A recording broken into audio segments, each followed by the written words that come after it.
Dawn, let me put it to you straight. We're not here to get you. But you've got to understand, you're in junior high now. This goes in the computer, on your record. Hey, Wiener, what are you looking at? Nothing. You didn't come in here to wash your hands. Yes, I did. Hi, Dawn. We were just wondering, are you a lesbian? Brendan, I can't be your girlfriend. I'm in love with someone else. Who? Steve Rogers. He's in high school. Who's Steve Rogers? Well, Steve Rogers is only like one of the most popular guys in class. Steve, you will fall in love with me. You will take me away from this place. Dawn, for you. I'm thinking of using this one for my first album cover. Oh, Steve, they're all so beautiful. You better get ready. Steve! I have to talk to you. Well, Steve is horny. How horny. He'd go out with anyone as long as it was a girl and willing. You mean having intercourse? Duh.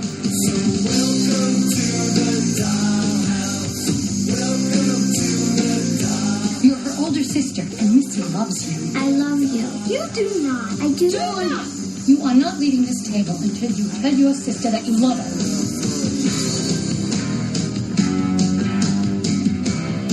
Do you think about girls? What, are you kidding? I want to get into a good school.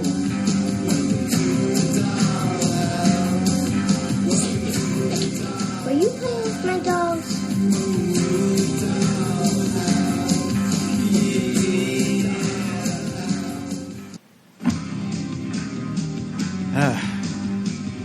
Welcome to the show. Welcome back to the show, everyone. Wow.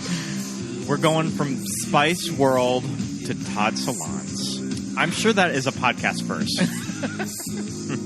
Fucking Todd Solondz, man. Always just like getting you right in the feels, but not in the good way. Yeah.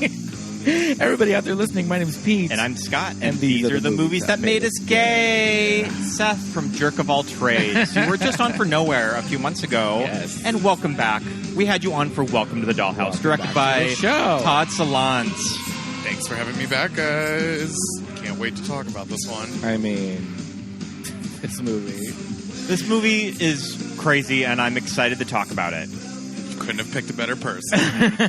Yeah, absolutely. I mean, it's crazy, but it's like it's poignant. It's like it makes me feel a lot of things, but I don't know, not sad. Just like I just want to give Dawn a hug. I mean, I just want to like. Makes you uncomfortable. Yeah. You really feel for the girl. Yeah. And I mean, as far as like this director's further work, this is I would say goes down the easiest. I would say this is the most accessible of a lot of his movies. Would you agree? Yeah, definitely. I mean, I think, it's definitely a cult classic, but I feel like it got the most range to people. It's the most accessible, I'd say. Yeah. And also, like, I think because of Heather's career, a lot of people have discovered this because she's been in so many big blockbuster films. People have looked up her plethora of work, and when you find this one, you look at her. So many people know her from The Princess Bride. Yeah, her Diaries. Yeah, which definitely like says your age. Yes, if that's the first thing that you go to. Yes, but this is how I was introduced to her as a kid. Same. Yeah, I think I'm the same. I mean, I remember watching this movie in high school. I mean, I probably saw The Princess Diaries before this. Yeah, so, I don't know. I think you would have seen her in that. I probably would have seen her in other things. Yeah. I definitely remember her in 54. That's probably that's probably one of the first things that I remember seeing her in, too.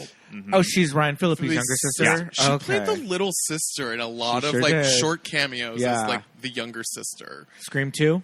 That's the other Scream one. 3, yeah. Oh, Scream 3. I remember our audience that we saw Scream 2020 with. The whole fucking audience all cheered. We were at the Sunset 5 in West Hollywood, and everyone cheered. And it kind of warmed my heart. Screamed like ape shit, and so did the rest of the audience. I was like, I'm glad that other people in this room know how important she is. I was kind of shocked. It was a slap in the face to me when I was like, oh, okay, yeah. She's the mom. Yep. In this Dawn Wieners now is the mother of teenagers. Mm-hmm. Like, It still didn't feel right because in reality, like I know in real life she's not that much older than us. Yeah. I mean, she's could have. I mean, she's around my sister's age. Yeah. which is, later 30s. Yeah. So it's like she could have teenage children. I think she's going to be turning 40 like this year, I think. All right. Well, Heather Matarazzo, come on the show. We'll talk about it. Have you been seeing Heather responding on TikTok about the kid from Stranger Things? I have not. So it's been going around of, did you know that the friend from the Princess Diaries is Dustin's real life mother? And his last name is Matarazzo. She had to respond to it on TikTok, so being like, sorry about it. I was like, she doesn't have no kids. Yeah. Doesn't have any kids. She's like, sorry about it. I'm not his mom. She's one of us. Yeah, exactly. Because his name's. But yeah, Matarazzo, she did a so few. they're not related. No She relation. did a few cute TikToks about it, though. Yeah. But I mean, this was her first movie. Yeah. Yeah. Her first movie, it premiered at the 1995 Toronto Film Festival, and then it later won the Grand Jury Prize for Dramatic Feature at the 96 Sundance Film Festival. Huge Sundance hit. Yeah. Especially everybody was talking about her. I think that she won an Independent Spirit Award for debut actor, and then it was later released the summer of 96, May 24th, and made substantial money for an independent film. I think that it grossed, I think it got like $4 million on a $800 budget, and this was kind of at the time in 90s independent movies where studios kind of started to latch onto them. Like, this was distributed by Sony Classics, that you could buy a movie from a film festival, market it kind of to art house movies, and make a pretty good buck at it, too. Yeah, I feel like the marketing for this movie, if I remember correctly, it was like kind of, a teen, not a teen comedy, but a little bit more lighthearted. It's funny. Yeah. It's definitely funny. Pitch black. But but dark for sure. Absolutely. And it's like, the poster has her and, this outfit. And so, I don't know, you get an idea of like maybe what this character is going to be. And it's kind of not really aligned with the marketing. But it's, I don't think it's anything that people were disappointed by any means because she's so good in it. And that cover is so iconic and everybody, it's so simple. It's just really a red background with her laying, seductively in that iconic, never forgettable outfit. Yeah. Scott was talking about her like hair ties, the big plastic. Yep. I can almost feel those in my hand and like slapping them together because I grew up with sisters, so of course I would like play with hair ties and I would like tie Barbie's hair with them. So I could like just a relic from those are golf ball size. You couldn't tie Barbie's hair with those. Yeah, that's true. And also those hair ties are for thick hair too. Yeah. Mm-hmm. We'll get into it more and more throughout this episode, but I'll just put it out there now. So I have my days of doing drag, I have recreated this look so many times in different entities, but the hair ties specifically are such a thing. Like the first time I ever did this look was Halloween 2016 or 17. 2011. Okay. And I remember the initial way I did it was I got ping pong balls. Sure. Because I couldn't, this is like before Amazon Prime. Yeah, and shit like that. So I couldn't find them anywhere. And I just took ping pong balls and like glued them to a hair tie and put them up in that thing. And then as the look progressed, I think I eventually got some real, I think they call them like door knockers or something like that. Clackers. You get them at the beauty supply. Yeah.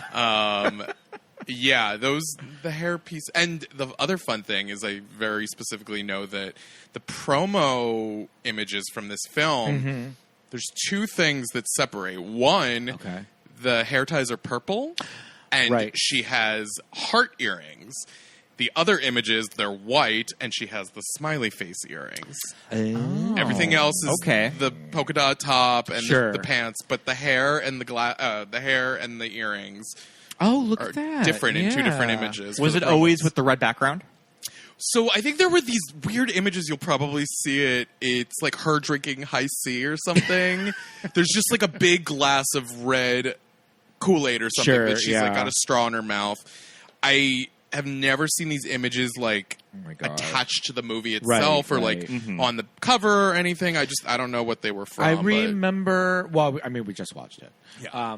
But in the actual scene, in the outfit, she has the heart earrings, and they say love. Yes. Yeah, and I think see the poster. The poster on like smiley face. IMDb, it's the smile. It's the smile. So I guess earrings. this has the smile earrings, but white on top. So I guess I made that up there. Scott was mentioning as we're watching it that a lot of Dawn's looks, sweatshirts, kittens, flowers, things like that. A lot of them you could just wear out to the club. all back in style now. Just wear out to the club and look cute.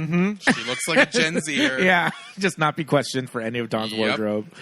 Swishy tracksuits that kids wore that just made everybody look really dumpy and like boxy. And I mean, I love her to death. She looks like she's wearing a diaper half of the movie. Yeah. But I mean, that's the thing about Dawn and this character and Heather and why it works so well is because she's in middle school and she looks like a middle school kid. Yeah, she looks like a child. Yeah, and it's like the popular kids were always the ones that wanted to look older. Yes. And I was always like, and I mean, obviously now as an adult, you're like, why would you want to look older? Yeah. Just look like a child, be a kid. And even as a kid, I was like, I don't want to look older than I am. Like, I'm not, I don't see any advantage to that. And yeah, so there's just that innocent, like, these are my clothes. My mom buys me my clothes. This is what I have. Maybe I have a little bit of a say in, like, I'd like these earrings or that kitten T-shirt as opposed to that kitten T-shirt, But she's just, doing her thing, trying to live her life. And it's like, how in this school are they just leaving not only her locker, but the entire wall above it? Just like, suck it wieners, like, Dawn suck, like, all that shit, like... I remember my junior high being pretty brutal, but that definitely crosses the line that I don't really remember kids' lockers being graffitied like that. Yeah, yeah. I mean, it depends on how bad your school was, but like, if you're in the middle of the school facing somebody's locker, you're probably going to get caught. Yeah. I mean, we would get like people would drop threatening things in your locker, like little notes. That's sure, but yeah. And like, I fully had bullies that like, Brendan Sexton III. What is this character's name in this movie? Brandon. Yeah, Brandon. I was gonna say it's not Warren. It's not Warren. It's not fucking Warren. Fucking Warren. He like constantly pulls a knife on her, and it's like we have to remember in a pre-Columbine world, you got knives pulled on you. Yeah. You got like crazy shit happened to you at school. And I think some teachers looked the other way. Some teachers were just like, are you okay? But it was never really like this kid. One kid got suspended once in my school for having a knife. Cats are losing it.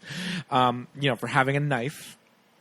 Suspended. A couple days. I think it was 2 days, I remember similar stuff happening in my school, too. And it's like, crazy shit went down. I got threat. I mean, I highly doubt that this other child was really planning on stabbing me to death in school. But, it was idle threats. But it's like, this is hardcore shit, right? This is stuff that kids shouldn't have to experience and endure while they're adults that are paid to protect them. Yep. But it went on, and I think bullying was just kind of seen as like, it happens. Kids will be kids. Kids are going to be kids. Toughen up, And now I think bullying is a different situation. I'm not sure. I don't have children. Haven't been in a school environment in a long time. I don't know how bullying is handled now, but I think weapons at school is a very different thing now, I would hope. Yeah, I mean, by the time I was in high school, we had to walk through metal detectors. Right. Yeah, I was going to say, by the time I was in high school, post Columbine, there was a cop that was just sort of there for certain hours. Resource officer, what do they call them? I went to 2 different high schools, but like my first year was a performing arts school that I got kicked out of, and then by the time I went to my local public school that had 3,600 kids, there were like 15 cops at all times in the school, and I mean, the shit got brutal, and I got threatened a lot because I was a very openly gay little goth kid, and so I was like target practice for people, but I tried to be intimidating, even though I was scared shitless. I had a very fuck you attitude to everybody, so... Sure. I mean, and not everybody has, that kind of... I don't know if it's confidence or whatever, but it's like, I was very much like... At first, I was like, if I dress like them and keep my head down, then they'll forget about it. And then after freshman year, when it didn't work, I was just like, whatever. And just started... dressing how I wanted to and being completely stuck out like a sore thumb, but and there would be the ones that really didn't think they meant any harm when they would just like, I had straight up just people walk up and be like, are you a fag? And it's like, I don't even know you, dude.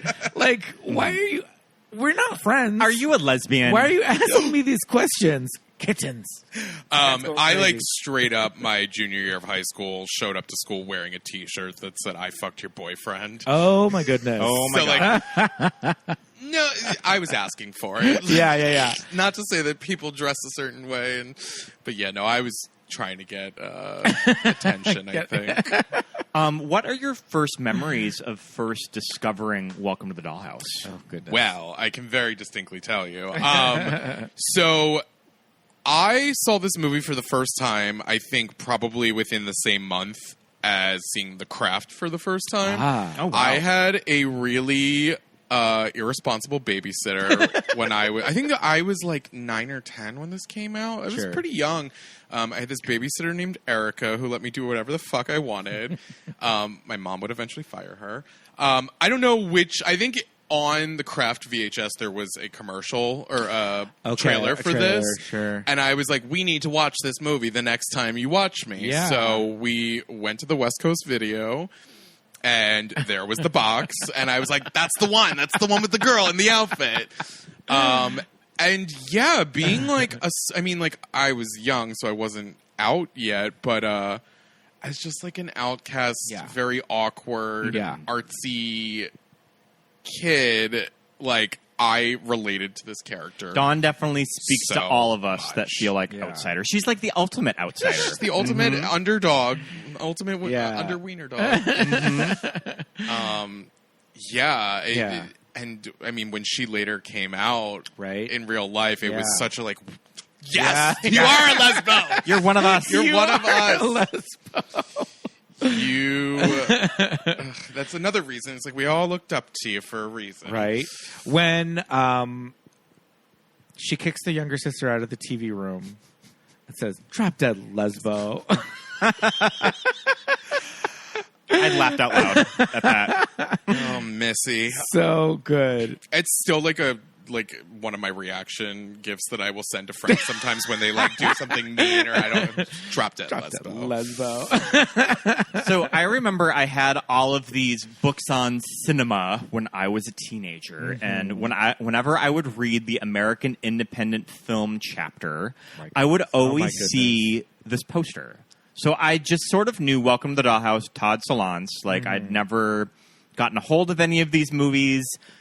These films were always really hard to find in my small town, but one of the great things when Netflix came on the scene when I was in high school is that you could get a hold of these movies finally. And I remember getting the disc for this and watching it late one night and just being like, that's a very different movie that is kind of hard to watch, but I remember really responding to it.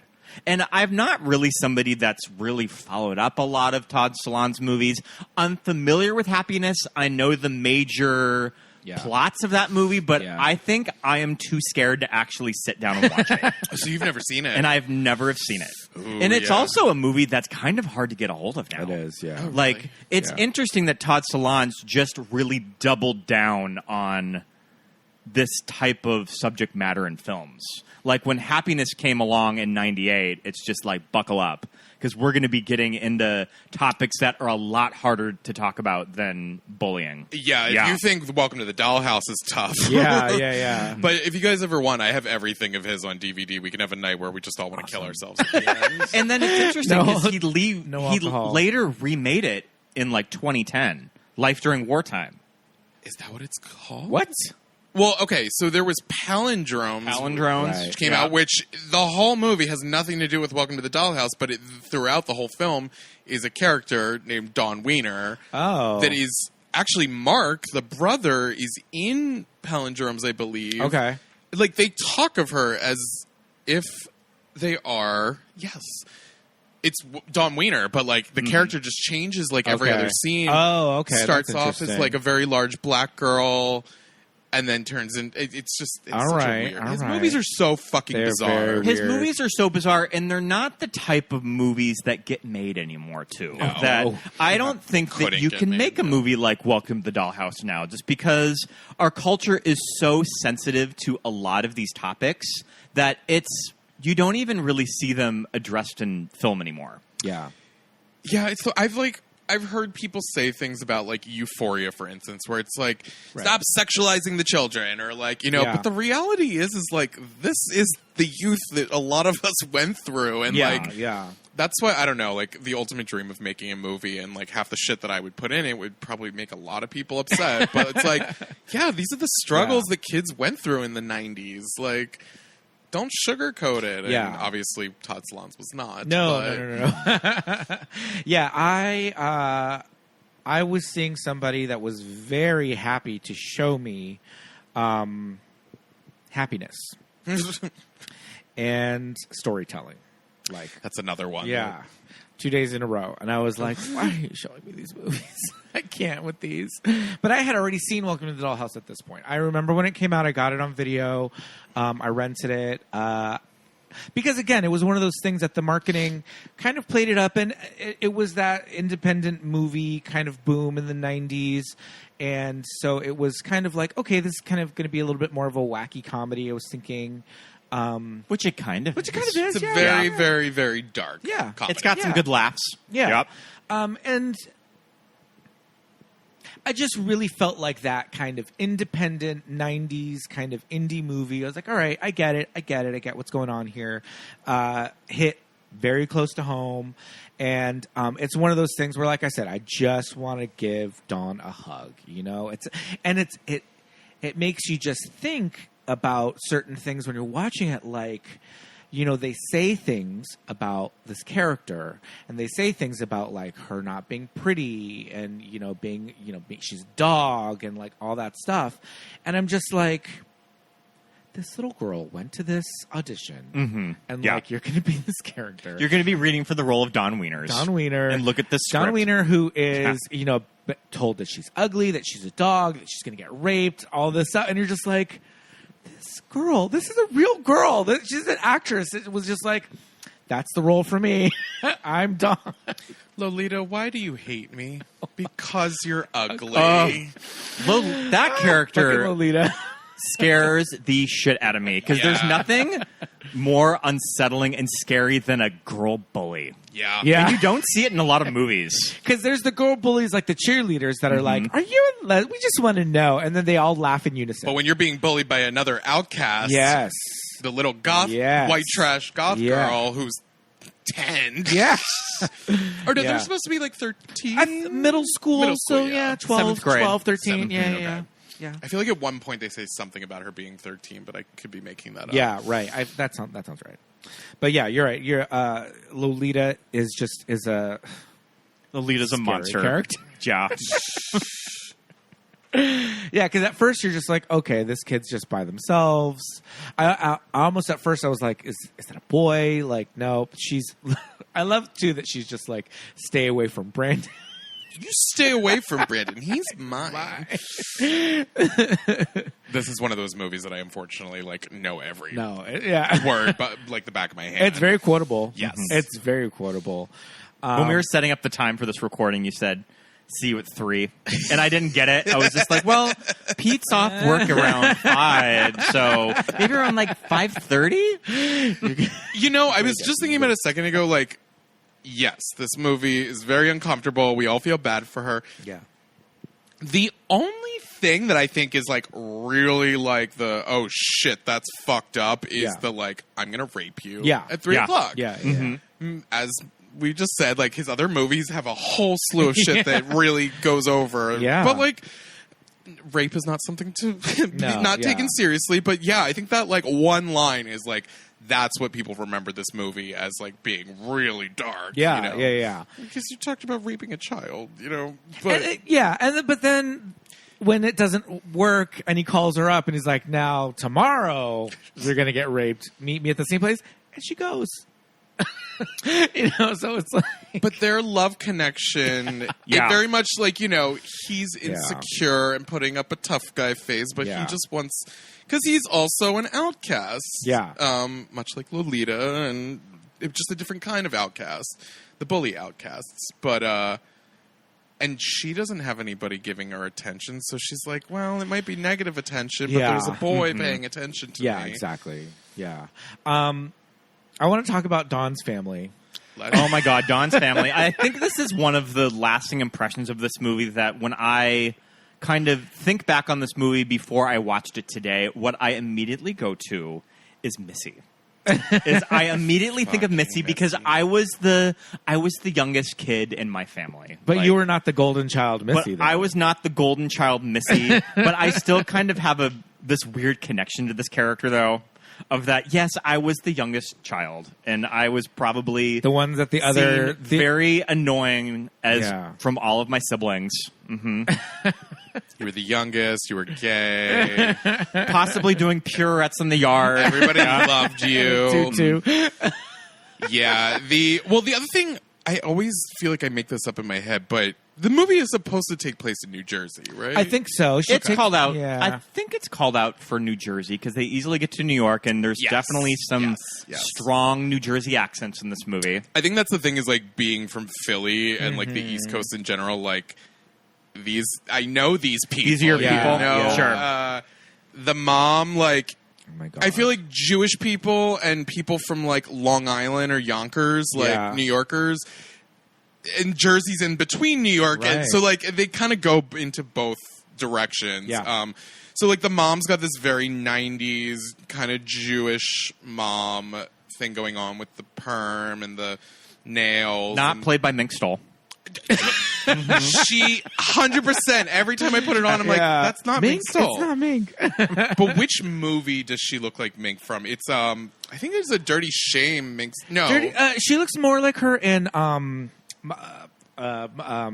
Kathleen Turner. Serial Mom. That's the one. Yeah. Mm-hmm. It's like almost the outfit and the hair are exactly the same. Yeah, because that's kind of Mink playing a suburban. A suburban mom. But the way they style Dawn's mother, these like when she goes out, she has this like track jacket situation with like clashing patterns, and oh my God.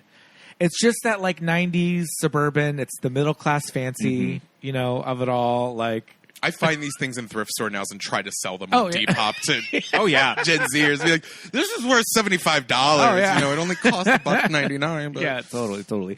And it's like they're this split level house that is so regional that I have gone into many of these houses growing up. Why do you go up the stairs when you go when you open the door? It's that split level that you enter in the house and you can either go up or down. Yep. Specific, the TV room as opposed to the living room. Yeah. Mom says you're not supposed to have drinks in the TV room. Drop dead, lesbo. You know, she's got the older brother who's just such a nerd. Mark. Such a dork. I would argue a bigger dork than Dawn. Oh yeah. Like at least Dawn's fashion when you look back on it now is kind of cool. Like it's come full circle, but there's nothing full circle about the brother. Mark was like straight up pocket protector, big overgapping teeth, huge 90s glasses. He's got the Star Trek The Next Generation poster in the bedroom, which I was like, I love that poster. Yeah. But, you know, his whole thing, and, you know, when he even gives Dawn advice later on in the movie, she's like, does it get better in high school? Like, is high school fun? And he's like, no. It's going to get worse. Yeah, he's like, it's just, they still talk shit, but maybe just not to your face. So he's been through it. So he's like learned how to work his role in life to his advantage. Of like, okay, I can be around Steve Rogers if I do his homework for him, or maybe the popular people will not beat the shit out of me if we get him. Yeah, I love though too that he's just like has this idea. We're gonna form a band. We're going to get like a good lead singer. We're going to kick ass. And I'm going to fucking play this clarinet. I'm going to play the clarinet. I'm going to play the shit out of this clarinet. You're going to be on electric keyboards. I'm going to be on clarinet. And we're going to rock.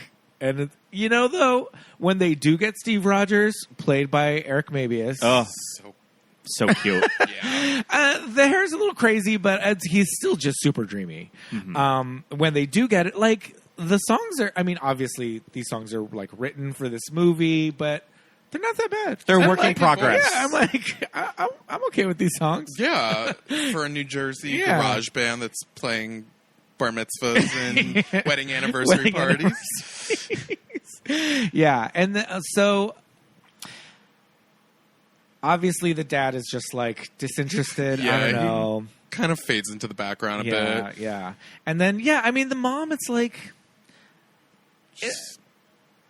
when the mom doesn't hard. When the mom is punishing Dawn of not giving her the cake, that always breaks my heart. Yeah. Just give Dawn the fucking cake. Because she looks right at her. When she cuts it in half and just scoops it onto their plates, she's looking right at Dawn. She puts it right under Dawn's nose and gives it to the other kids.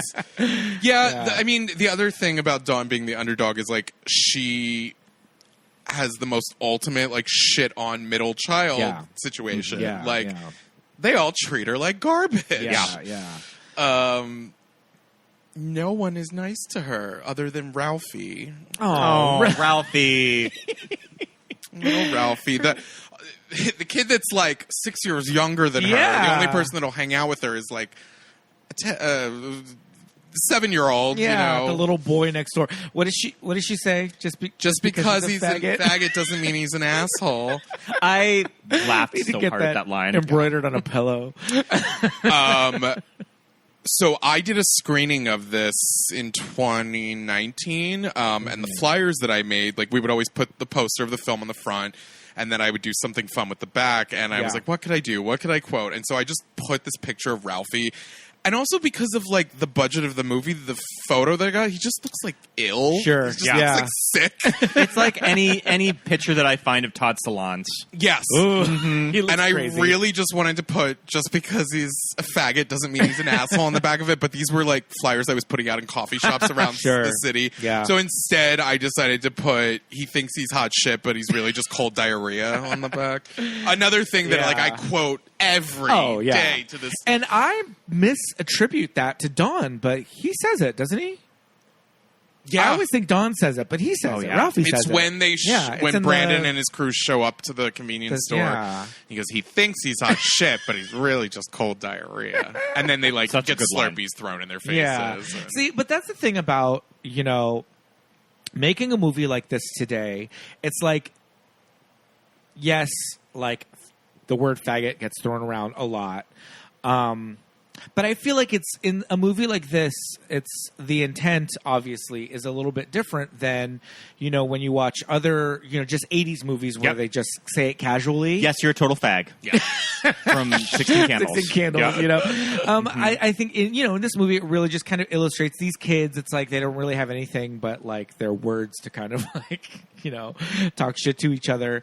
And they're Dawn saying it about Ralphie like that, it's just so she doesn't even know what that word means. What it even means. Yeah. Wait, does she? No, she doesn't call Missy a faggot.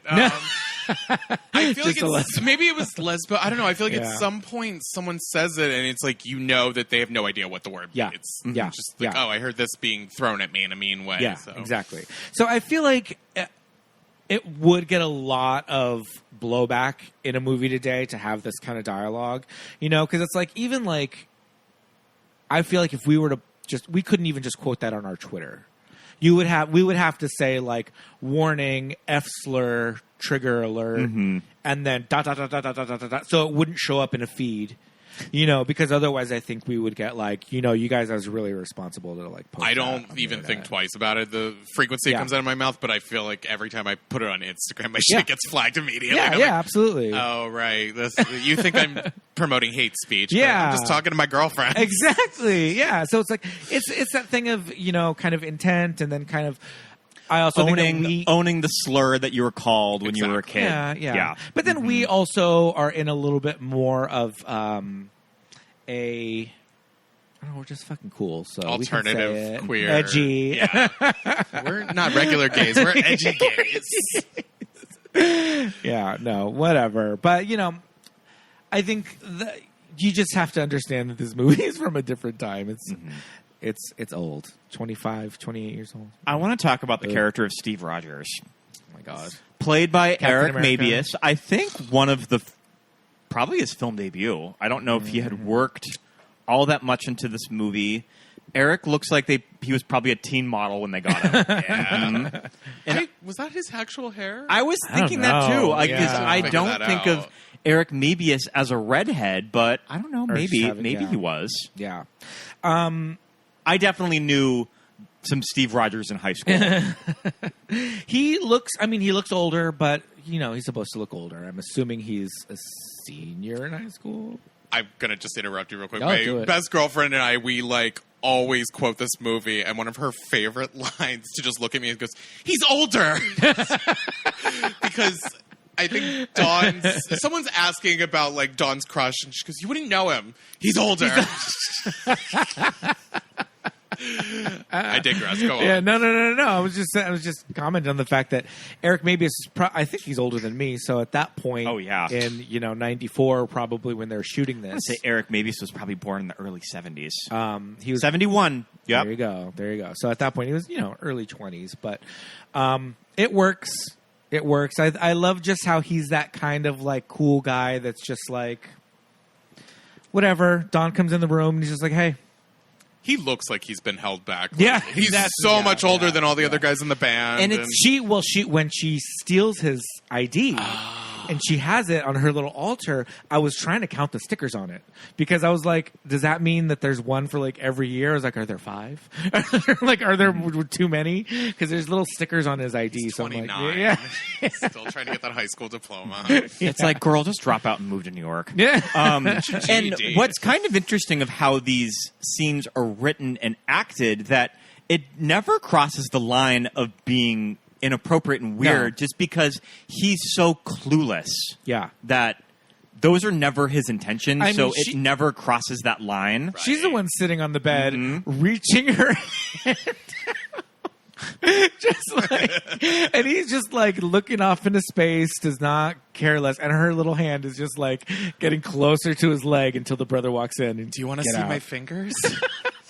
Oh my God! We got fish sticks. We got Kool-Aid. Oh, when Heather wants enters to be the room. Homemaker. Also, what's up with staging Heather Matarazzo with a tray of Is that in every Heather Scream. movie? It's in Scream. That's how she makes her entrance. Yeah, that's I wonder right. if they thought about that when Call they back to staged this that, one. a callback to Welcome I'm to pouring you a Dollhouse. glass of high C. I hope that's okay. We got Rolos, Ding Dongs. What is every snack? The Little Debbie's that she calls off to him while he's just fucking around in the other room. Yeah. Well, she says ring dings. Well, it's East Coast. Ring dings. Yep. They gotta be Drake's cakes. Because it's Jersey. Does he steal something from the house? I think he steals money. I think he takes Cash, money. yeah. He takes cash out of something. It looks like a greeting card or something. He takes cash out of it. Yeah. But yeah, you're right. I never looked at it and thought oh, he's gross. They shouldn't. This is inappropriate because he does not care less. She has, he's not even oh, okay, Dawn Wieners. Let's go finger you. What's her name? We finger fucked. That was fucked once. I love that girl. And that girl reads so Jersey. Oh God, it's gonna bug the shit out of me. Her name now. Her line. Ginger. Yeah. Ginger, can I talk to you? What'd you hear? Yeah. As soon as she says his name, she's like, "Come on, we gotta go out back." What'd you hear? But I love it too because she looks like she's probably 12, sitting on the hood of that car, and I think a guy's Has that He's sweet just mullet. making out with her. Yeah. Just He's like making on the out car. there. Yeah. But he looks like a He looks grown older. adult. And Dawn says too, because when the brother's saying like, or somebody is saying that he's dated all these girls, and he says Ginger, and she's like, oh, what did she say? Like I had PE with her or something. So it's like, okay, so that's somebody that's in Dawn's grave. Yeah. That he's like willing to. You know, I looked back on it and I realized how much like a lot of the girls in my middle school, like they dressed like they were a lot older. And a lot of these girls were hooking up with dudes that were like maybe graduated high school already. And I'm like, you're in middle dating school. the junior, senior in high school. Uh-huh. And you're in like 6th grade. Yeah. Like, looking back, that's really fucking gross.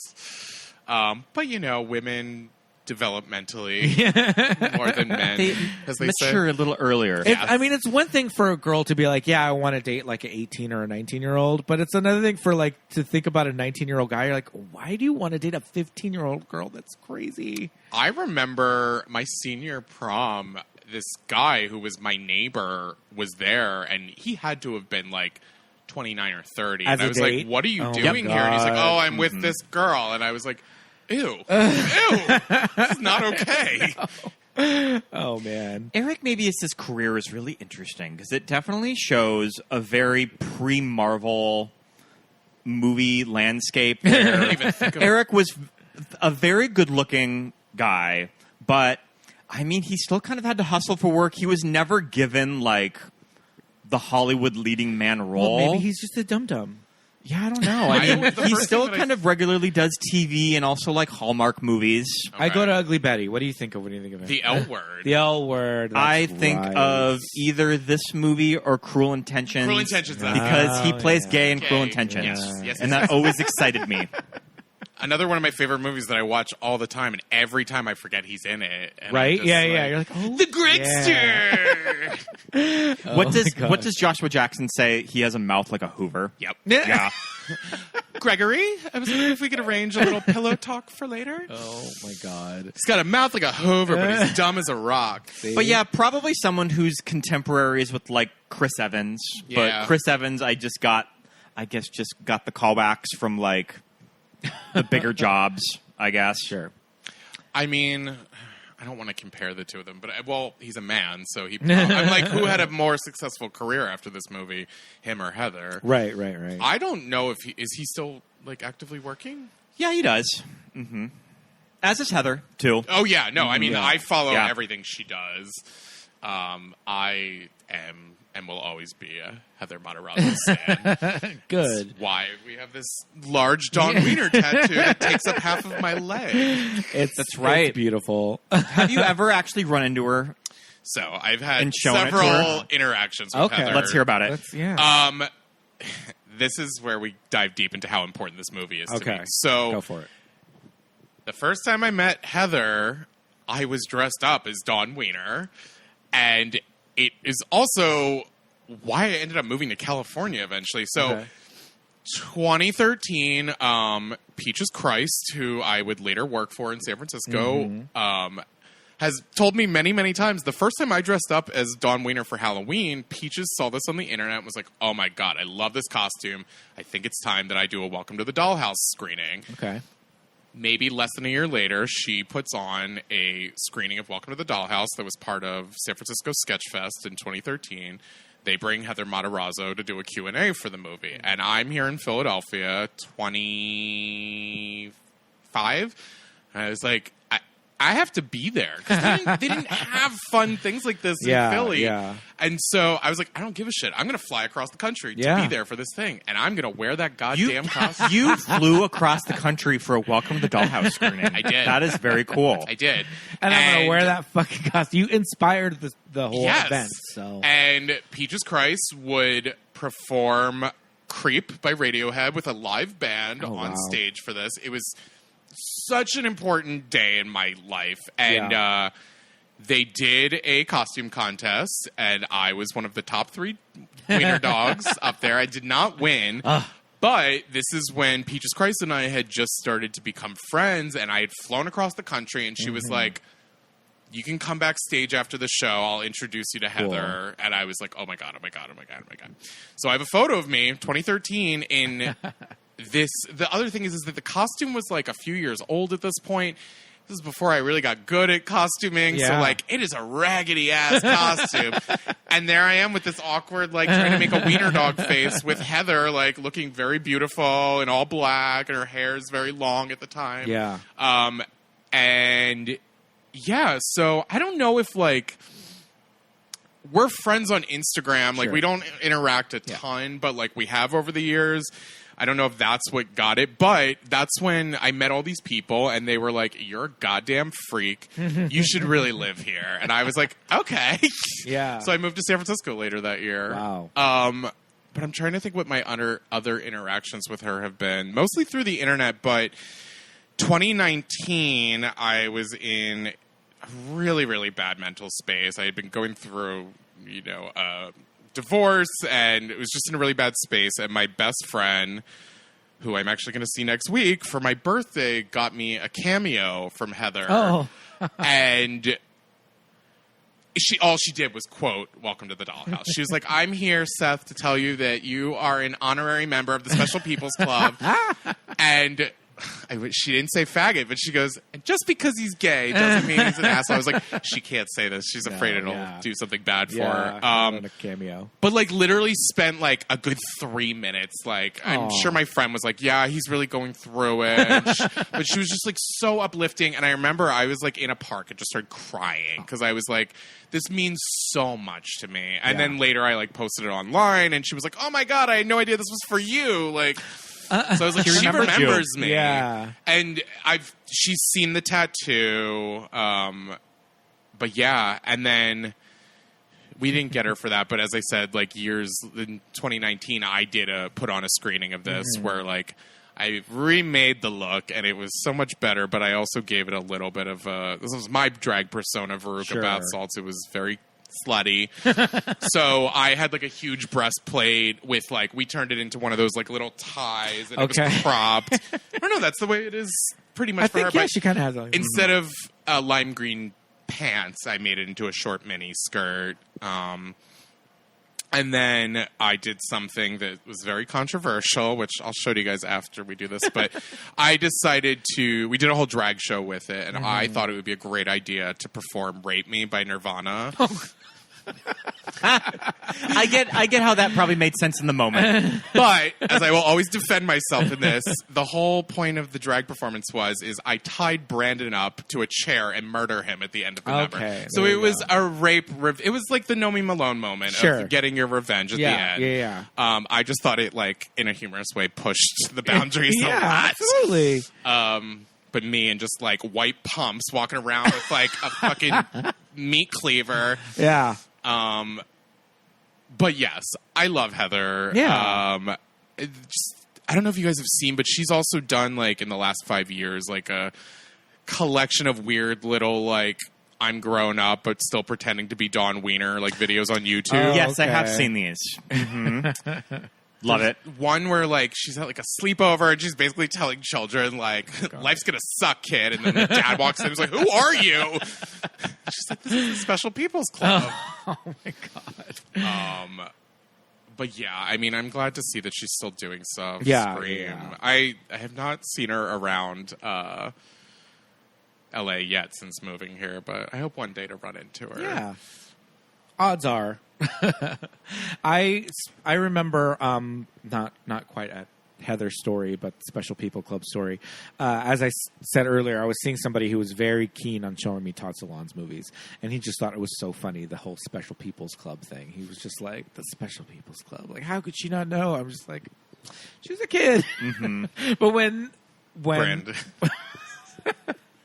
Well, that's the other thing about this, about, you know, the Brandon character, you know, kind of showing his, like, vulnerability or whatever. And it's like, I get it's cliche to have, like, well, the bullies are going through, you know, that's why they're bullying you, is because they're, you know, their dad is, like, really hard on them or whatever. It's true, though. But, you know, I think they do it in it's done in a very, like, artful way, I guess. It's not super heavy-handed. Like, you don't see his dad yell at him or anything. Yeah, you kind of just you get it. It's implied his home life's not great or whatever. But yeah, I just always remember my friend just like they're shipping him off at the end. Like that's his. I think his dad is a little bit. I mean, he's probably getting himself into trouble. But yeah. That's the other thing is that like you hear the word retard come out of Brandon's mouth, of course, and then you later find out that his little brother is mentally handicapped. Where is I going with that? Well, it's just that like when she finally does meet up with Steve at the anniversary party, and he's like hooking up with the girl, and he's like, what do you want? And she's like telling him all this stuff, and I want you to be in the Special People's Club. Yeah. And he's just like, right. Dawn.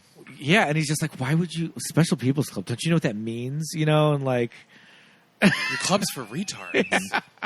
yeah. And so there's just kind of like this through line throughout the movie of just like, she just didn't know. Yeah, she just didn't know. Yeah. And but it's that one thing where, she's kind of she's trying to fight off Brandon earlier in the movie, and she calls him a retard. That's what kind of pisses him off. Right. Okay, that's she says, like she calls him a retard, and he's just like, that's what set him off. He like that's when he's like slaps the Slurpee out of her hand and is just like, fuck this, and like leaves. So yeah, the Brandon character is like, yes, he's awful to her and pulls a knife on her and like shoves her to the ground and like does all these things. But when he does take her to the junkyard, you see this as a pretty damaged kid. Yeah. And like when he does, when she shows up at his house and he's just like, I'm taking off, I'm getting out of here, kind of offers for her to go with him, So it's like, takes it very personal when she says that she's going to ask out Steve. Yeah, Steve too. Yeah. Mm-hmm. So it's like, he's an awful kid. Who is he? You wouldn't know him. He's older. He's older. That's what it is. That's where it was from. Yeah. Man, Brendan Sexton III just made a whole niche of characters like this in the 90s. Yeah. Warren, trashy kids. Warren from Empire Records, iconic. My name's not fucking Warren. Yeah. I think that he's a part of the ensemble from Boys Don't Cry, because of course he is. Because of course he's in Boys Don't Cry. He's in Boys Don't Cry. Because I'm sure that the casting director of Boys Don't Cry saw Welcome to the Dollhouse and was like, we're going to let you do some fucked up shit in this one. Yeah. We need you. Yeah. I get him every now and then. I'll get him confused with Tully from Kids. Yeah. They kind of have that similar. They've got that like speech thing, that little slight speech impediment going on, and they're just like lanky white kids that are just like... Brendan Sexton III also like regularly works. He was on Russian Doll. Okay. Okay. Which I have not watched yet. First season or second season? You'd have to first and second season. Yeah. He's on both. Mm-hmm. Yeah. But like, is he that kid that he's like bullying you, and then you're going to go and like jerk off thinking about him later? I don't know. Maybe. Possibly. Yes. He's got that crazy scab on his face. Yep. Like the whole movie. It's like, what's going on there? But you don't know, and you don't have to know because he's just a fucking rowdy kid. My co-partner that I used to do our screenings with, he played the Brandon character, and when we did our entrances, he just had a big fake knife that he just licked as he stood at the front of the stage and just kept mouthing, fuck you, fuck you, fuck you. Oh my gosh. Heather mouthing that to Missy. And Missy she's not even looking. She's just eating her food, just like, da-da-da. And she's just mouthing that, fuck you.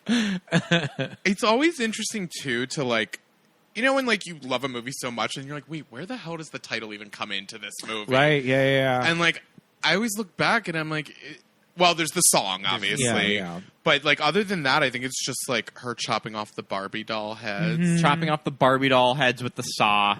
A full-on saw. Just You can pop a Barbie doll head. Jesus right Christ. I know. Like, Dawn, like, can't you just like pull them off? Well, I think she did it so that Missy could play with it and then it would fall off. Because she's like, has it, and she tries to brush its hair and it's just like, boop, boop. Were you playing with my dolls? No.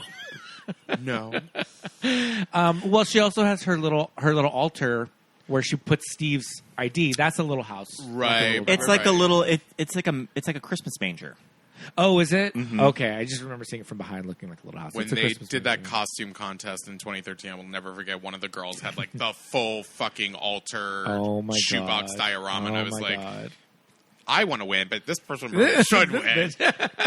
Oddly enough, I love how these things come full circle. My friend Amy, who is driving from San Francisco right now, she's going to stay at my apartment this weekend.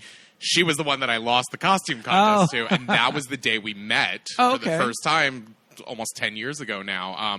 Her and her now husband, she's a costume designer, so she nailed the fucking look. Yeah. And rather than the iconic look that everybody else showed up in, myself included, she did the like floral off the shoulder top with the, or no, it's the pink off the shoulder top with the floral knee length skirt with the white tube socks. Okay. And then she dressed her husband up as Brandon and went so specific to get a tie-dye Led Zeppelin shirt. Oh, wow. And the plaid shirt. And like, I'll show you guys pictures of the, and this was 10 years ago, so she was so young at the time.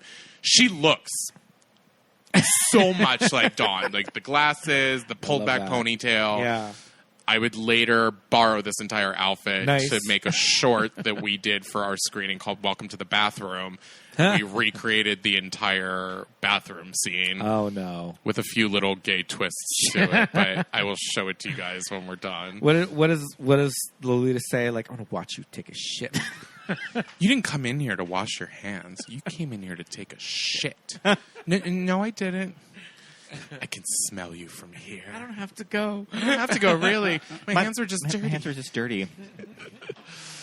I think the cycling of bullying is really interesting in this movie, of that you kind of see Dawn be an asshole as well. Oh, yeah. That when she tries to stick up for the kid getting bullied, why don't you just leave him alone? He bullies her right back. Leave me alone, wiener dog. Mm-hmm. And then you see Dawn do it to her sister. Yeah. So you just sort of see this cycle. Yeah. Everything that she picks on Missy with is things that something that happened to her earlier in the scene. Yeah. And it's like, Missy's annoying, but like, but you know, I feel like Dawn, you know, telling her to fuck off and calling her a lesbo, and it's just like, she can't do it to Mark. Yeah. But I also think it's like, is Missy? All she's doing is saying like, you're not supposed to drink soda in the TV room, and she's just being a younger sister. But that little shit knows that she's being a brat. Well, that's true, because when Dawn got in trouble, she went and sat down and started drinking the Coke in the TV room. So yeah, you're right. She is being Mommy, a brat. since Dawn's not going to have her cake, can Mark and I share it, please? Mommy wants you to tear down the clubhouse. Oh, yeah. Just like we're just all excited about it. You're right. She is kind of a jerk. This is not like an important part of the movie whatsoever, but I do love the scene where Mark is reading his letter or email from his summer camp girlfriend. Yeah. I want to know who the voice for that was, because it sounds so familiar, but... Yeah. Which is like, I have just gotten hooked up to the World Wide Web, and we can now send each other emails. My address is... Yeah. Even though, like, the previous sentence, she was just like, your ex-girlfriend. It's definitely your ex-girlfriend. Moira. You're like, then why are you giving him your email address, weirdo? And they had planned on losing each other's virginity, and then she talked to her mom. Right. And the mom talked her out of it. See, that was the other thing, is maybe they were supposed to, because I think like they imply it's like Jewish summer camp. Right. maybe? Yeah. Well, also middle class kids on the East Coast usually just go to summer camp. Yes. Yeah. In the summer. Included. Yep. So the third act of this movie.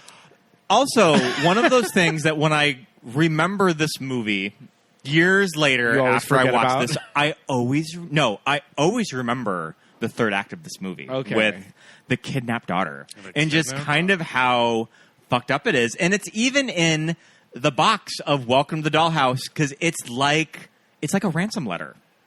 Did you guys ever pick that up? Even though we don't see a ransom letter in the movie, I never put that. I always kind of thought that. I never put two and two together. Sort of pointing to that subplot of the movie. All right. Is like kidnapped kids. Because when I was a kid, there was nothing scarier than seeing a flyer of a missing child. Yep. Or kind of well-known abduction stories that were around your town. Well, like, I mean, it always sticks with you, when you're a kid. The big thing, I think it was maybe a year or two before this, was the Runaway Train video. You guys don't remember Runaway Train? It was. I mean, I definitely remember the song. I don't remember the video. You don't remember the video for Runaway? The entire video for Runaway Train was missing child posters. And they found like the Ozzy song? No, not Ozzy. It was Soul Asylum. Not Crazy Train. Soul Asylum. Runaway Train never coming back. Yes. The whole video was missing child posters, and they ended up finding like most of the kids from the posters based on the video, and they even did different videos for different countries. So there was a Canadian one, a British one.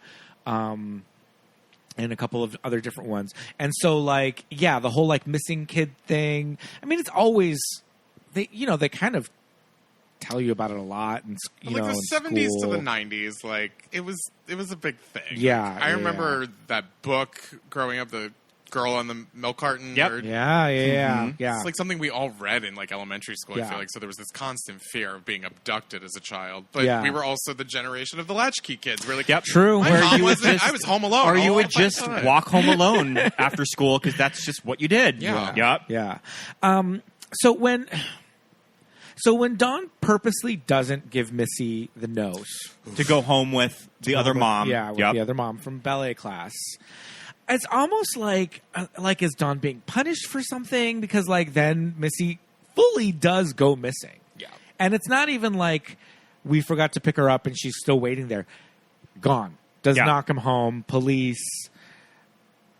And it's a whole missing child. And now the movie kind of takes not a different turn, but it's like, oh wow, we did not see this coming.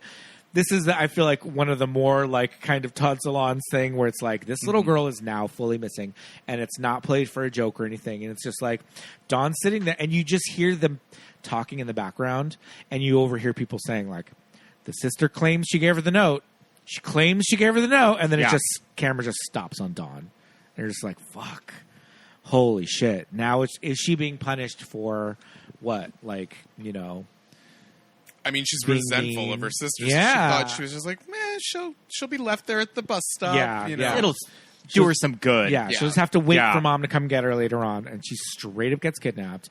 And then Kidnapped by like a sort of a family friend of someone that they know, the neighbor. in the neighborhood. Yeah. That everybody was all shocked. Well, that's the thing is when they finally get her back, Mark's just like, she was fine. She was just locked up in the basement with Mr. Blah, blah, blah next door. He gave her all the candy and let her watch TV she wanted. She got to have all the McDonald's and candy she wanted. I was like, oh my God, she almost liked it there. You're like, holy shit. And he built like a soundproof basement and all this stuff. You're just like, oh God. But, when it turns out that they find her tutu in Times Square. Oh God, the music. Oh my God. Yeah, and it's Swan Lake. Like, it's fully just Swan Lake playing, and it goes to this crescendo. The mom breaks down in tears, and Dawn fully just gets on a bus and goes to Times Square with missing child posters. Mm-hmm. Insane. Except it's a dream. Is it? I mean, no, I don't think it is. I thought, because remember, in the dream, she finds her, and then there's all those montages of, Dawn, we love you. Dawn, Yeah. But she has the dream when she's like but then sleeping outside. I feel like she wakes up and she's there. Yeah. Oh, you know what? Okay, so she does do it, but the dream is that she found her. Yeah, she finds her. And the irony is Nobody that noticed she was missing. this awful family doesn't even care that she's Yeah. gone. She calls, and Mark's like, where have you been? Yeah, And they're like, you're in no one trouble. even noticed you were gone. Yeah, and then he's like, the mom's about to get interviewed because she's like, well, I need to talk to mom, and he's like, well, she's about to get interviewed. Can you call back? Just 12 by I'm just myself calling in New York collect City. from New York City phone in Times Square. and she hangs up and just stands there. When New York was still like a pretty dangerous place. Yeah, at that this time. is like right before Giuliani like cleaned up Times Square. I miss the porno theaters in Times Square. I don't remember it. Michael Alex running amok. You know what I mean? Yeah. Terrorizing. Like peeing on people everywhere you went. And then the weirdest ending. Yeah. It's just like, okay. I think is it the kidnapping thing and the conversation on the phone, and then all of a sudden she's just on a bus? Yeah, she just. Yeah, I think so. It's the whole she goes Disney World trip. Yeah. She doesn't want to go to Disney World. And the brother's just like, don't be stupid. This is also bringing me back with high school memories. I remember hating being in high school band. I was in band for 7 years, and I remember just holding on until I could do the Disney World trip when I was a sophomore in high school. And when I look back at that now, I'm just like, Scott, why did you do that to yourself? Like, just fucking quit. Just quit. Like, if you hate it that much, why were you in it? And I could totally relate of why am I doing this trip? I feel like I was always resentful of kids who, like, I don't know if it's because, like, or my school didn't have a lot of money or the fact that I didn't do any extracurricular activities, but I was always like, why the fuck are kids getting to go to, like, Florida for Disney World or Paris or, all these things? Yeah. I did a lot of school trips. Yeah. I did Europe and DC. Wow. Was this all through band? No, the Europe trip was by itself with our history teacher, and I was asked to be included with the smart kids in the government. Even though I was not in that class, the high school teacher just liked me and just said, you should just tag along. Extra credit. Yeah, I was failing everything, so I didn't get asked. That was my thing. I was failing everything, too, so I feel like even if we did have a theater program, which we did not, or if we did have a, like, DC trips, all that stuff, I wouldn't have even been able to go because I was just failing, and they don't let the kids getting bad grades participate in that stuff. So, I mean, maybe if there was a theater program, maybe my gay ass would have been like, well, if I want to try this, then I'm actually going to have to get my grades up to do it. But at that point, we didn't. And then guess what? 2 years after I graduate, they tear down the gym, build a brand new athletic center, and theater. Of course. And they had, like, a kick-ass theater department after I left. I was like, shit, maybe I would have, like, done some work. I was definitely the Ralphie, too. I was just that really nice kid. Yeah. I just tended to kind of blur into the background. I mean, I was definitely bullied in high school, got beat up, but I did have a reputation of just being, oh, that's just Scott. Yeah. He's just a really nice boy.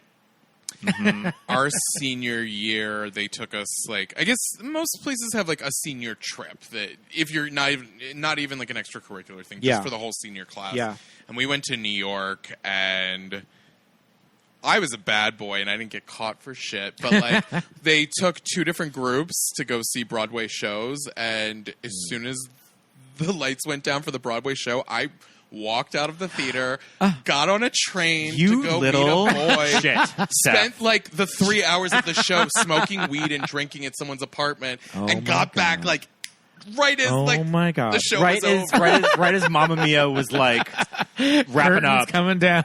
And I remember my art teacher who, like, I drove her nuts. She noticed, I think, at the intermission I wasn't there. Yeah. I was like, where the hell were you? And I was like, oh, I wasn't feeling well. I was just downstairs in the bathroom the most of the show. Like, I wasn't feeling great. And then we had, like, a party at the Hard Rock Cafe afterwards, I remember. And I had a flask of, like, Jack Daniels with me. And I was just going into the bathroom, putting whiskey in my Diet Cokes. While, like, all the other kids had, like, snuck liquor into shampoo bottles. And, like, I was like, I'm going to do whatever the fuck I want. Wow. I think that's also when, they gave us 2 hours when we got there to, like, go explore around Times Square, and I went and got a fake ID. Oh, shit. Because my, like, coworkers... Like, straight up Vegas vacation style? Yeah. Like board?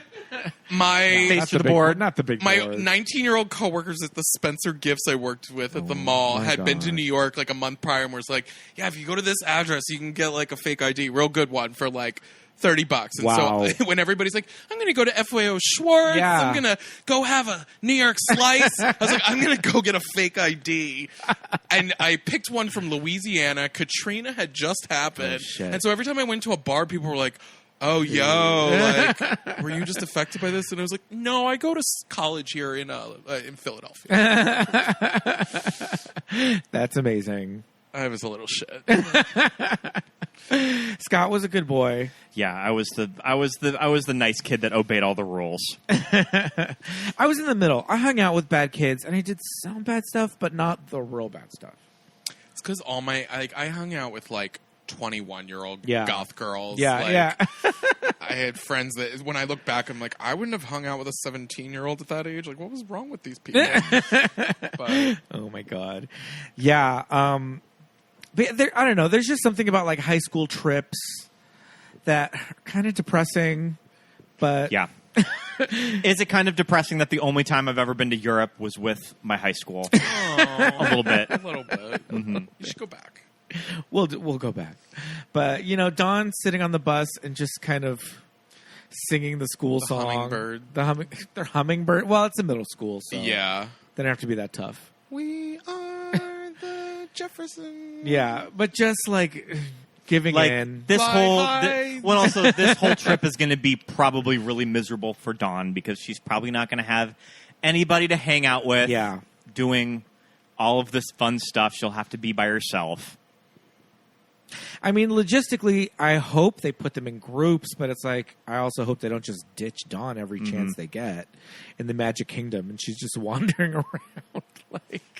I know. I always I was hoping that because I kind of got to a point, unfortunately, like many directors, where they continue making movies, and eventually, at a point, you just give up because they're not good anymore.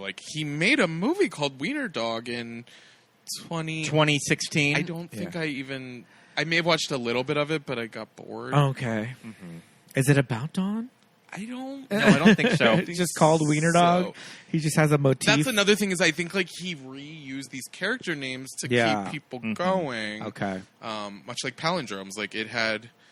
And also, R.I.P. Mark died a couple years ago. We were just reading about saw that. It was 2020. Do you think it was a COVID thing? I think it was pre-COVID, actually. Okay. But I remember I was legit really sad. That's too bad.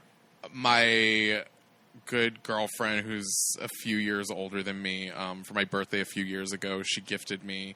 I guess when she lived in Boston, she found it at a thrift store, an original press kit from Welcome to the Dollhouse. Oh, wow. Probably what they brought to Sundance or anything. Yeah, so I have cool. these 4 or 5 11 by 12 or 12, whatever size the photo, black and white glossy photos from the movie. Cool. There's one of Dawn and Brandon, one of just Mark, and then it also had a little, PR kit with all the actors' names and their history. Okay.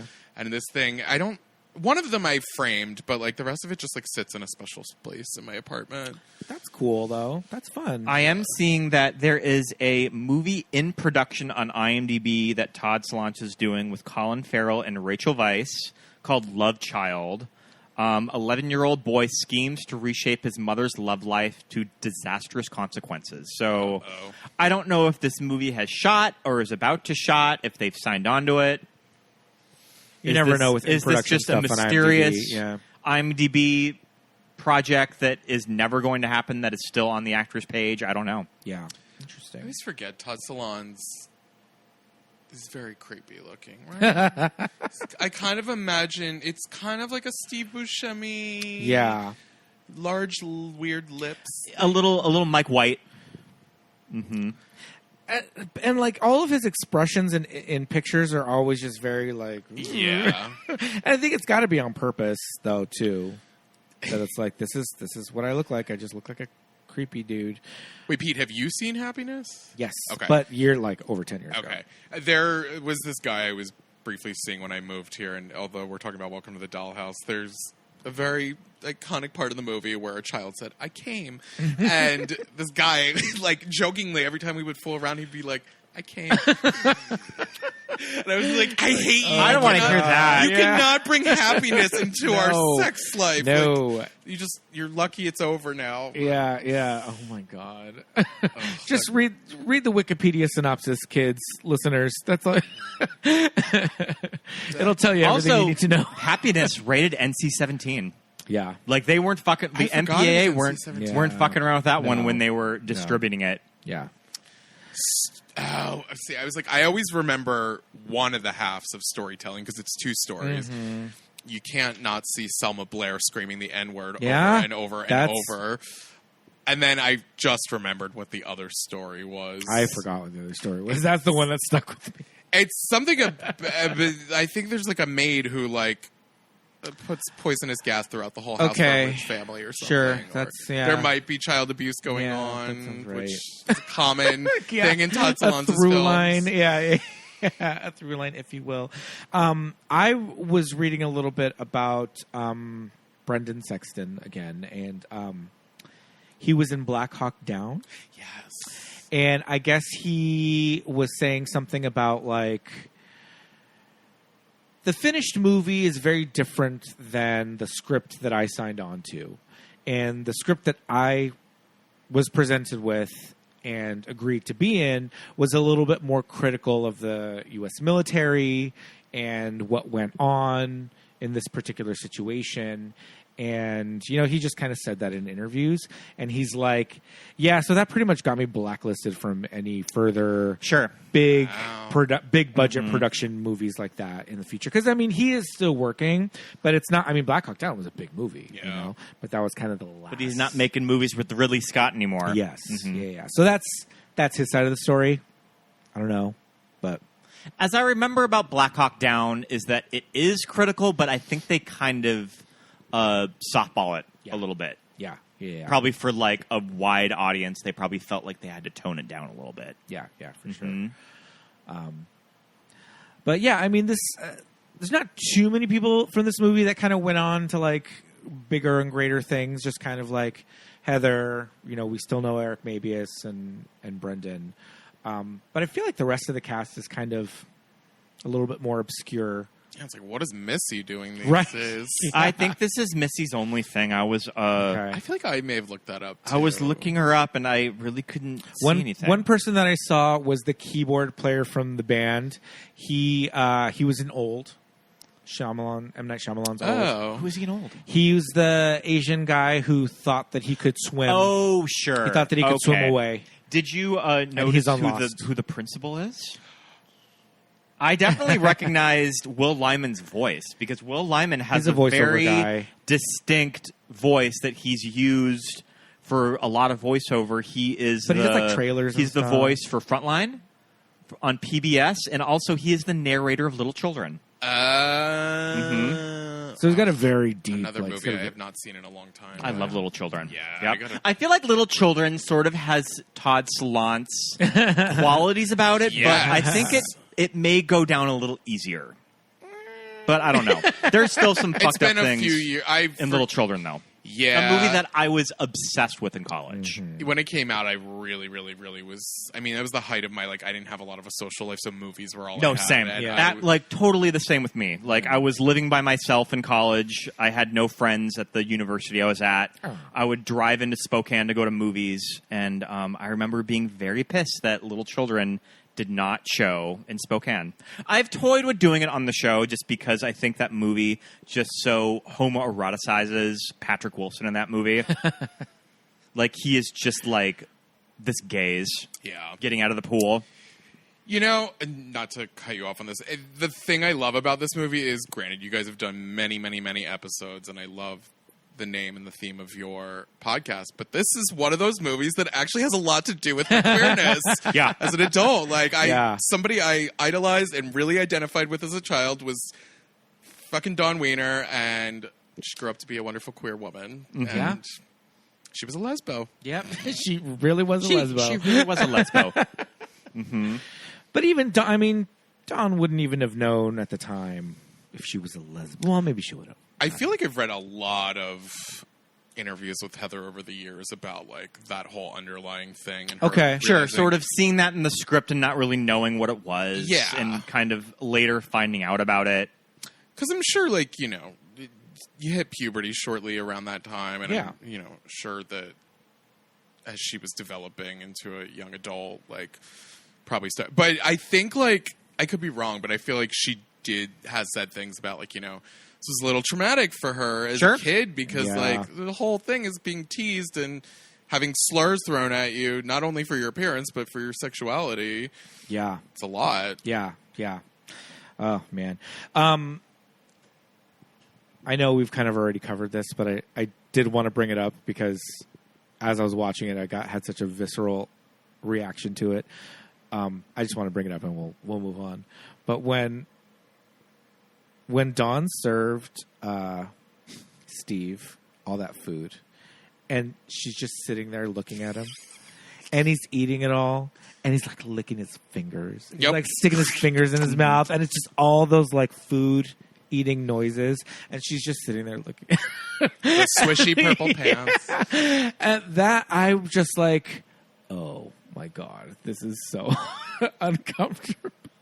Very loudly is like smacking his lips and licking every finger. Every finger he's sticking in his mouth and just like sucking on him, and you're just like, oh my fucking God. But it's just like, it's fish sticks. Yeah. And she didn't even warm him up. Frozen fish sticks? Cold ass. No, she would have had to warm them up. They were cooked from the night before. And I she don't just pulled them remember. out of the Yeah, fridge. she just pulled them out of the fridge. Microwave? I don't think there was a microwave involved. But yeah, just one more little thing that I couldn't not talk about in this. But I mean, yeah, you're right. The just the themes of Dawn and, just her, her coming of age and all that. I feel like as queer people, of course, we can identify a lot with the struggles of this this child in this movie. And yeah, just seeing Heather now, and I'm happy that Hollywood did know what to do with her. I mean, she may have played a type, but I mean, it's great that she got a call from Disney to do The Princess Diaries as Anne Hathaway's like childhood friend. She shows up in Saved. I was just going to say, like, a very important movie, very big movie, Saved. Her role was great. Yeah. She has a role in the second to last season of Roseanne. Yes. She's recurring. DJ's girlfriend. That I remember. They gave DJ a character note as he starts aging that he gets really into film. Yes. And she is another, she loves horror movies and stuff. Cinephiles. And they watch movies together. I forgot about, because I was actually, I didn't really dive into Roseanne until I was, maybe in my early 20s, and I, just sat down and watched the whole thing.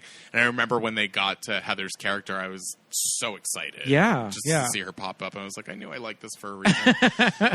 And she's good against DJ, because he's just kind of he's got, that dark hair, and he's just kind of a little... kind of a more quirky kid. He's the type of girl that DJ would find himself with. Yes. Yeah. So it really worked there, and I was glad when they brought her in for that. And she had a good arc. She had a handful of episodes on that show too. So yeah, and we love Heather.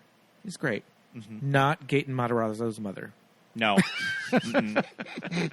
I never even thought about that. I never thought of it. And I know that I've seen his name in the credits, and that's never even passed through my mind. Yeah, no, not at all. Mm-hmm. Do your research, kids. But this movie is currently streaming on HBO Max. Yeah, it's on HBO Max. If you do not have the DVD or VHS. Millie programmed it on TCM Underground last fall. Okay. So is it also on demand on Turner Classics?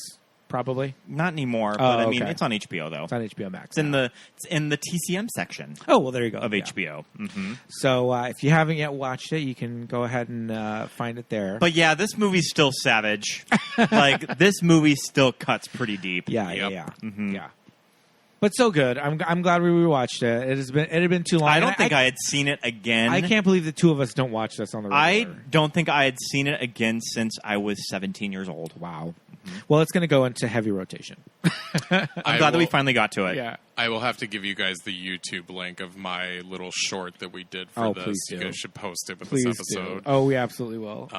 Plus, I could also give you an over the years of my Dawn Wiener looks and how they developed. Mm-hmm. I love it. That's amazing. This has been so much fun. Thank you so much. Thanks for coming on Thank again. you for having me now, back. We have covered 2 of the movies that you have tattooed on. What else? What other movies do you have tattooed on? I mean, we're seeing... You've already done Showgirls. We have not done Pink Flamingos yet. Oh, you haven't had me for a John Waters one. No, so I have a full John Waters sleeve here. So, wow. What movies do I have? We've got many John Waters films, Showgirls, Welcome to the Dollhouse. I can't remember half the time what's on my body. You got Amy Blue. Oh, yeah. Amy Blue. Yeah. Done that one. I think that's it as far as movies go. All right. Well, we'll probably have you back on for some John Waters business. Yeah, you better. I've been wanting to do another John Waters movie for a while. Yeah. Too, so we got to just do. I mean, Scott loves Female Trouble. I think Female Trouble is my favorite of same. John Waters. I think it has the... It's hard to pick sometimes because all of his movies stand out in their own I think way. Divine is given the most to do in Female Trouble. Yes. And it's the most relatable for me. I just wanted to be a thief and a shit kicker and maybe be famous. Yes, I would love to come back for a John Waters episode. That would be so much fun. Alrighty. Well, do you want to plug your IG while you're here? Some of you may know Jerk of All Trades. It's just a plethora of photos of cats and queers and clowns. Sexy boudoir clown photos lately. Clowns that you can all see. Cool. You mentioned you were working the door at what is it, Barracuda tonight? What's going on? No, Precinct. Yeah. So, but you're going out of town. I was gonna say if you want to go say hi, go to Precinct and you'll be working the door, but you may not be here next week. By the time the episode comes out, you'll be out and about. I'm around, doing things. Stylist to the stars, always looking for costuming work in LA. Love it. Yeah. Alrighty. Well, thanks so much. This was a lot of fun. But until next time, we'll say our goodbyes. Bye. Bye, buddy.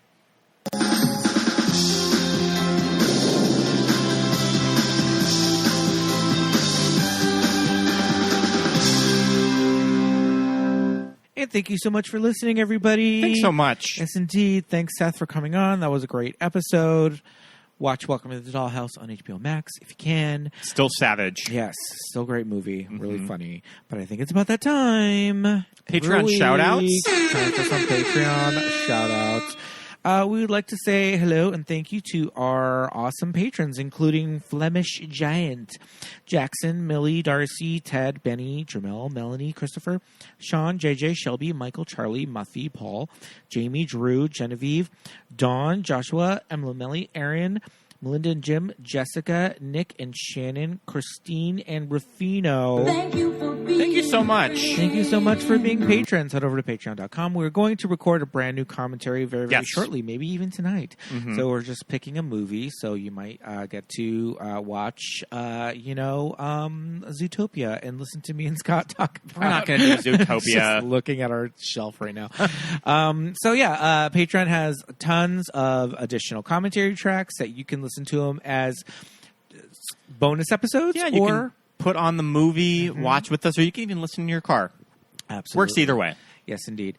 And also newsletters, behind-the-scenes photos, lots of fun. Get episodes stuff. early before they record if I am on top of my shit and I have them done. Yeah. I usually always put them on Patreon if they come out a little early. They'll come out about a Monday when they would normally come out on our regular release day, which is Friday. So patreon.com/movies that made us gay. Really fun. Thank you so much. We would also love it if you would subscribe, rate, review, all that fun stuff. We'll give us 5 stars. We'd love to read the review. Absolutely. We'll read any reviews in the air. And you can give us 5 stars on Apple Podcasts or Spotify. Yeah. You can also write a review on Spotify as well.